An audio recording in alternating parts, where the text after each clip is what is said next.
Selamat pagi teman-teman di seluruh tanah air, sukses selalu untuk kita, jaga kesehatan. Baik, pagi ini saya akan membahas sesuai postingan saya beberapa menit yang lalu tentang komentar ataupun sikap OJK terhadap saham cuan, suspensi daripada saham cuan. Baik, pagi ini saya coba ingin memberikan pendapat pribadi saya sebagai pelaku pasar, baik untuk emiten maupun untuk SLO. Masukan ini bukan berarti saya lebih pintar atau mau ngajarin, enggak. Sharing aja.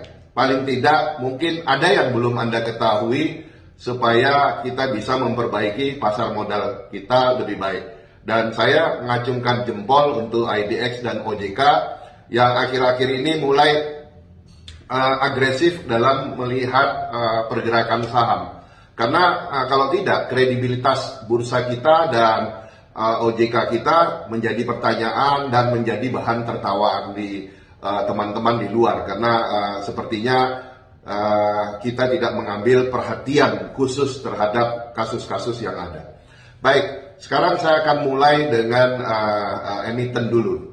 Emiten, kalau sampai harganya naik dari harga IPO sampai 6.000%, itu udah gila, ya. Anda berarti nggak ngerti, penasehat Anda juga nggak ngerti. Dia pikir ini saham hanya naikin saham aja, terus kemudian market cap-nya akan naik, dengan market cap-nya akan naik, valuasi perusahaan itu jadi wow. Enggak, ya. Jadi jangan melakukan hal-hal bodoh, menjadi bahan tertawaan bagi sebagian orang nantinya. Saran saya, kalau kamu mau valuasi market cap kamu tinggi, emiten sebaiknya mencetak lembar saham yang lebih banyak. Oke? Contoh, kalau Anda mencetak lembar saham Anda 100 juta lembar, kali harga IPO 200 perak, pada saat IPO, berapa sih market cap-nya? Nah, jadi 100 juta lembar kali harga, itulah market cap-nya. Kan kecil sekali. Akhirnya Anda harus mengerek harga Anda sampai ribuan untuk mencapai market cap gila-gilaan. Bahkan mau ngalahin BCA.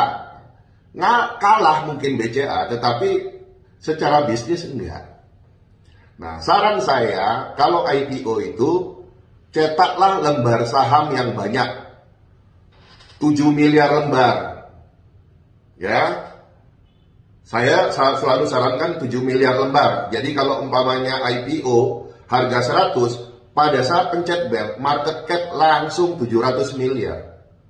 Pada saat harga bergerak di 300 perak, market cap sudah 2,1 triliun. Jadi kan nggak perlu sampai ribuan-ribuan gitu loh. Nah, nanti setelah 8 bulan right issue lagi, perbanyak lembar saham. Karena apa? Kekayaan public listed company itu di lembar saham, bukan di harga saham. Jadi perbanyaklah lembar saham supaya Anda nggak punya harga gila-gilaan sampai ribuan. Akhirnya jadi bahan ketawaan. Naik sampai 6.000%, mana bisa. Kemudian PE ratio juga udah kemana-mana. Kita udah tahu PE ratio di market kita 17 sampai 25 kali, paling top 48 kali.